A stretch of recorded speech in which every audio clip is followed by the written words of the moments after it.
কি অবস্থা সবার? দীর্ঘদিন পরে, অলমোস্ট 2 বছর পরে আমি আজকে আসছি গ্রামের বাড়িতে। আসলে গ্রামের বাড়ির মজাই কিন্তু অন্যরকম। যেহেতু আজকে বৃষ্টির মধ্যে, আজকে সারাদিন কিন্তু বৃষ্টি হচ্ছে, তো তার মধ্যে কিন্তু আজকে গ্রামের বাড়িতে আসছি। তো যেহেতু গ্রামের বাড়িতে আসছি, তাহলে আমাদের গ্রামের বাড়ি থেকে শুরু করে আমাদের এই পুরো গ্রামটা আমি আপনাদেরকে ঘুরে দেখাবো। তাহলে দেখতে থাকুন, চলুন। এই যে দেখুন, আমার পিছনে দেখতে পাচ্ছেন, এইটা হচ্ছে আমার গ্রামের বাড়ি। তো এইখানেই মূলত আজকে আমি আসলে এই বাড়িটা রিসেন্টলি বানানো হয়েছে, আন্ডার কনস্ট্রাকশন যাকে বলে। অনেক কাজ এখনও বাকি আছে, তো আশা করি কিছুদিনের মধ্যে কমপ্লিট করতে পারবো। তো আসলে দীর্ঘদিন পর যেহেতু বাড়িতে আসছি, আসলে এই বাড়িতে মূলত থাকে আমার মা এবং আমার ছোট বোন বসবাস করে। আপনারা সবাই জানেন, অনেকেই জানেন আবার অনেকেই জানেন না, আমার বাবা আজকে দীর্ঘ 3 বছর যাবৎ মারা গেছেন। উনি যখন ছিল তখন হয়তো বা থাকলে উনি যদি এখন থাকতো হয়তো বা অনেক ভালো লাগতো। যাই হোক, তিনি নাই, আল্লাহ তাকে জান্নাত নসিব করুক। গ্রামের প্রকৃতি, গ্রামের সৌন্দর্য সব কিছুই আমি আজকে আপনাদের সামনে তুলে ধরবো এবং দেখানোর চেষ্টা করব। আসলে গ্রাম আসলে অসম্ভব সুন্দর। গ্রাম কিন্তু সত্যি অসম্ভব সুন্দর। আসলে যারা গ্রামে থাকে আসলে তারাই কিন্তু এই গ্রামের ফিলটা বুঝতে পারে। আমার মা সবসময় একটা কথা বলে, সেটা হচ্ছে যে তিনি আমাকে বলে, তোর বাবার এটা বসত বাড়ি, মানে ভিটা, তো এখানে ছেড়ে সে কোথাও যেতে চায় না।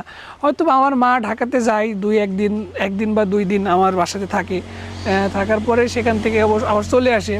আজকের দিনটা সকাল থেকেই গুড়ি গুড়ি বৃষ্টি হচ্ছে, বৃষ্টি পড়তেছে। আসলে গরমের সময় এই বৃষ্টি কিন্তু অনেক স্বস্তিদায়ক একটা ব্যাপার। তারপরে যেহেতু গরমের সময় বৃষ্টি হচ্ছে, মন খারাপের কোনো কারণ নাই। আসলে দেখুন, আমার মা যেহেতু গ্রামে বসবাস করে, কিন্তু আমার মা মানে আমার বাড়ির সামনে এই বিভিন্ন শাক সবজি, যেমন কলা গাছ, কুমড়ো, মরিচ, মানে গ্রামের সিম, এগুলো কিন্তু চাষাবাদ করে। এই যে দেখুন, এইখানে মানে এখানে মিষ্টি কুমড়া গাছ লাগাইছে। আর এই যে এই পাশে দেখুন, আপনাদের আরেকটু দেখানোর চেষ্টা করি, আসেন আমার সাথে। এই যে দেখুন, কলার কাঁদি। ওরে বাবা, এই ছোট্ট একটা কলার গাছে কত বড় কলার কাঁদি! অসাধারণ, কি দারুণ! এটা আমার আম্মার নিজের হাতে লাগানো কলা গাছ। এই যে এই পাশে আরও কলা গাছ আছে। ওরে বাবা, এটা তো অনেক বড়!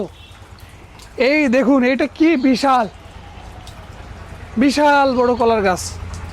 এগুলো সব হচ্ছে আমার আম্মা নিজের হাতে লাগাইছে। তো ওই পাশে আরও অনেক জিনিস আছে, আপনাদের একটু দেখানোর চেষ্টা করি, চলুন। আরেকটা ইন্টারেস্টিং জিনিস দেখাই, আমার আম্মা এখানে কিন্তু একটা সবেতার গাছ লাগাইছে।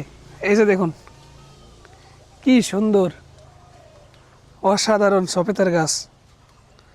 সবেতার গাছ কিন্তু আমি কখনো দেখি নাই, এই প্রথম ফার্স্ট টাইম দেখলাম। জিনিসটা অনেক সুন্দর।